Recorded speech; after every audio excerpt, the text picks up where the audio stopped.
I'm not a prostitute, I'm a sex therapist.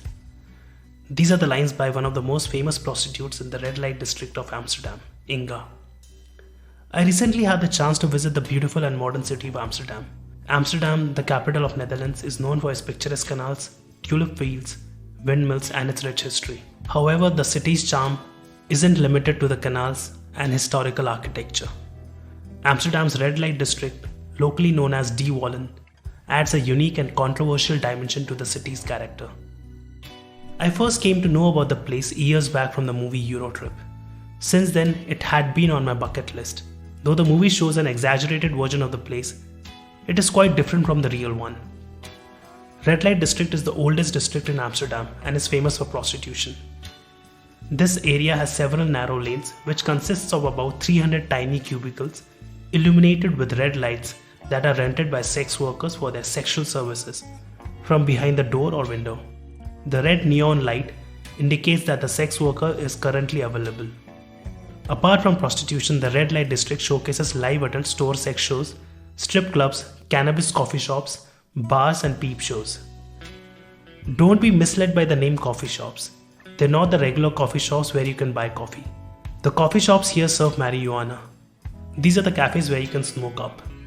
Prostitution and marijuana are both legal in Amsterdam, but there are some rules to that. Prostitution in Amsterdam is very well regulated and the sex workers need a license to work and even have to pay taxes. The sex workers are regularly tested for sexually transmitted diseases. The red light district has been around since 1385. Since the early days of Amsterdam, it's been a bustling city with a big port. Back in the 1400s and 1500s, sailors would wander Wallen while they waited for their ship to leave. If they wanted to have a good time, this was the place to go. There were plenty of bars and pubs with plenty of beer and plenty of women to choose from. In the 15th and the 16th centuries, prostitution was actually legal, although you weren't officially allowed to visit a prostitute. But all that changed when Amsterdam became a Protestant city in the late 16th century. The new council decided to ban prostitution, and the politicians threatened men who visited prostitutes with harsh punishments and the women themselves with being kicked out of the city.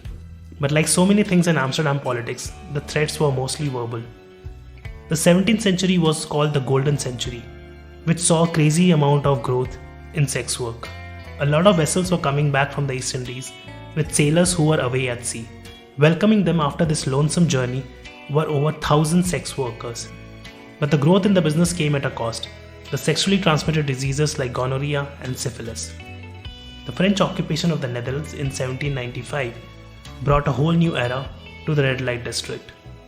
While the main focus was on combating sexually transmitted diseases, Napoleon introduced some form of legalized prostitution. The prostitutes were required to report twice a week to the police for a medical examination. The healthy ones were given a red card and were allowed to continue working. In the event of any illness, the white card was given, indicating the name of the disease, and free treatment was given. In the meantime, while recovering, working was forbidden.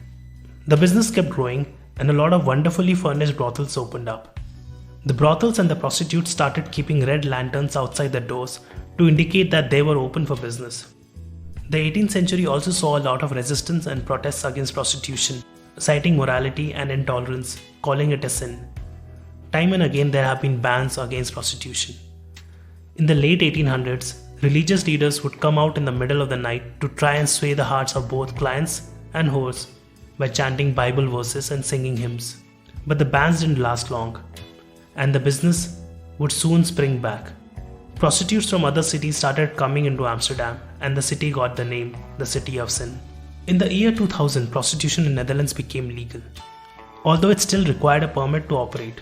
Today, prostitution is considered an official profession, which means that, like anyone else, prostitutes must pay income tax and abide by the rules and regulations that apply to other professions.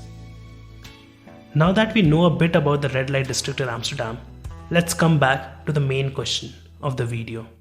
Should you use the services? So for this discussion, we will focus on the red light district in Amsterdam, as it is legal and the sex workers are willfully doing their job and there's no pimping or human trafficking involved. Prostitution is considered the oldest profession. Which is actually not true, cause hunters, farmers and shepherds predate prostitution. Prostitution has been a part of various civilizations, from Egyptian to Greek to Roman to Indian civilizations. It's been sometimes legal, sometimes illegal, sometimes banned, sometimes considered a sin, but it has always been a part of civilizations. It's always been an ethical dilemma to use the services or not, a question of right or wrong. Some religions like Christianity consider it a sin, but in some religions, using the services of a prostitute has never been a sin. There are many stories about famous prostitutes and even well-known saints that avail themselves of their services. It is important that we stay pragmatic. We need to ask ourselves whether the act is hurting our own self or soul, or are we hurting someone else? It might be someone you love that you're hurting with this act. For example, let's say you are in a relationship or are married. Then don't do it, it's wrong, you're hurting your partner. We also need to understand that it is a question of needs, and sex is just a basic human need. A lot of men who use the services in Amsterdam end up just talking to the sex workers. Life's complicated and people have unfulfilled needs and desires. And by serving these needs, the sex workers may actually be doing social service, which is even more relevant in today's day and age when loneliness is on the rise. From the point of view of the sex workers, this is their bread and butter, is their livelihood. I happened to speak to a sex worker in Amsterdam and she said, "I'm doing this part-time, saving up to open my own shop." All that being said, it does come with the risk of sexually transmitted diseases. But there is also a way more deeper aspect to using the services. Usually, in order to get sex, you need to put in some effort. You woo a girl, take her out on a date, build a relationship, and then have sex. The order may differ from person to person, but at least for me, this is the chronology. But with prostitution, you're just getting sex without any kind of effort. First of all, it may cause addiction. In a way, it's no different from watching porn. This may make you complacent and you will not work on your personality or increase your social value. Because it requires no effort. Prostitution is an easy way out for men. Also, having sex with a person you have an emotional connect with is a much greater experience than having sex with a stranger. So here's my final take on the question. Find yourself a life partner. In the long run, it is a way more fulfilling experience. Again, if you're already in a relationship, don't do it. Don't hurt your partner. So what's your take on this ethical dilemma? Let me know in the comments.